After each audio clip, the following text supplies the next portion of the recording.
is my oscilloscope. Now, my first time even messing around with one of those was when I was in school for electronics.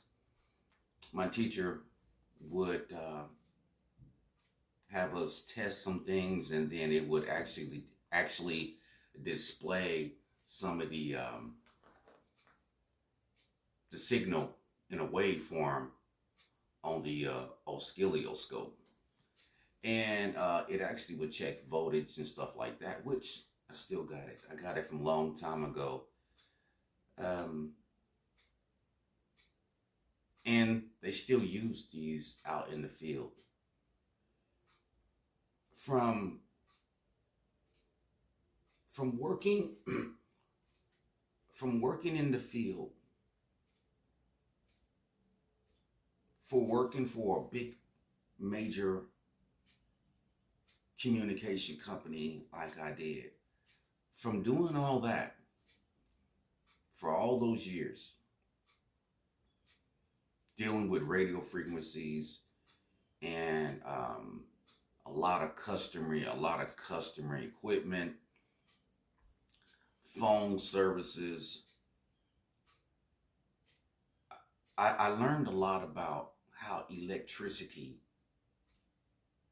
flows and how data flows. You know what I mean? I learned that if you're in your house and you're on your computer, you have to get information from somewhere else in another state or whatever. And from your cable modem, there's a wire that hooks up to your cable modem. And we would hook that up to go all throughout your house. And then all those signals would travel back through your house, back up to the pole, back down the line, all the way to the company, and then the company transfers it. Then it goes out to the World Wide Web. And we had to make sure that the signal stayed good the whole time. And that signal, it would actually travel through this piece, that piece, and that piece. Electronic equipment that's on a pole, and through all these different servers and hubs and things like that. What I'm trying to say is that the data and the signal is very interesting. To me, it's science. Because you're taking something that is actually like invisible. You can't see it. You can't see it, but it's actually traveling. And it knows its destination. It actually has a destination. When it leaves your house all the way back, it actually has a destination. I guess they call that an IP address with, it knows exactly where it's going. Your IP address to the other person's IP address. And it just travels. Very interesting. And it's actually even able to travel all the way overseas. That's what I learned from all this technology stuff. Then when it comes down to doing things wirelessly, there's signals being sent out wirelessly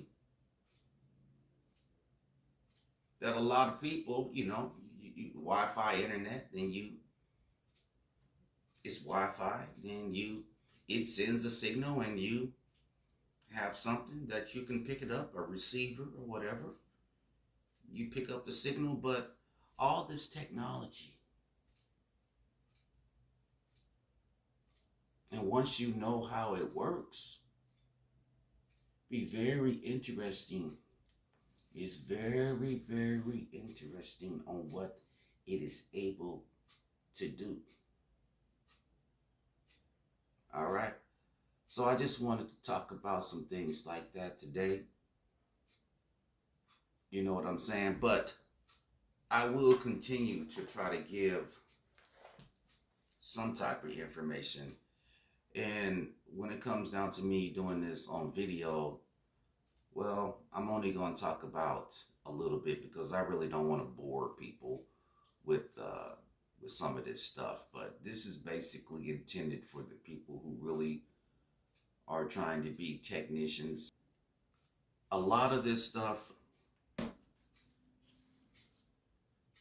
if you knew some extra information, there's a lot that you could be doing just by yourself. Just by yourself with a one-man person. If you wanted to, you can set up 20 computers in your house. You can build your own network. You understand what I'm saying?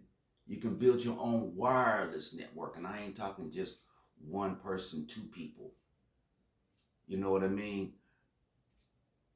Now, I've had some friends that I've known was in the military and they took theirs. They got that extra knowledge, that extra stuff. Now, if you want to get off into that type of stuff, hey, knock yourself out. Law enforcement or whatever. Wireless, cyber security or whatever you want to do. But just keep studying up. Just keep studying up, keep practicing. You'll get there. Because if you really enjoy this type of stuff, you're going to keep on going anyway. All right. Later.